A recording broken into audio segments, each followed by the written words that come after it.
වැටුප් එපා, වාහන එපා, නිල වාහන එපා.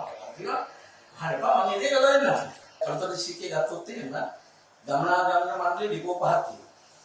ඩිපෝ පහෙන් එක සර්විස් ස්ටේෂන් යන්නේ. ගමනාගමන මණ්ඩලයේ තරහ නෙමෙයි කියන්නේ ගමනාගමන වල තියෙන අපේ. ඈ ඒ ඩිපෝ එක තේල් මාර්ග කරන්න උනහම වේස් ගන්න උනහම කණ්ඩීකට අරලා යට කියලා තමයි කරගන්නේ. ඒ කියන්නේ වැවතුමට ආරාධනා කරා එක සැරයක් මට තේරෙන අවුරුදු ඉස්සෙල්ලා දැන් පටන් ගන්න යන තුන විමලත් නැගිට්ටෝ මට ආරාධනා කරා එළ මේ ටික කරුණා කරන්න කියලා හදලා දෙන්න කියලා. මම වැරද්දක් කරා. මම කිව්වා මට වැටුප් එපා, වාහන එපා, නිල වාහන එපා. මට කිව්වා වාහන එපා මම ඉතින් කළා දෙන්නම්. මම ඒක සෑදී පැහැදිලි හිටියා. නමුත් ඒ අවස්ථාව මොකක් හරි හේතුවකින් නැවතුනේ. දුන්නේ නැහැ. ඒක මට ගන්න දෙයක්. මම ඒක ඉස්සරහට යනවා. ඇත්තටම මේ මානකෝ නෙමෙයි මම දකින්නේ ජනතාවට කරන යාපතක් මේක නේ.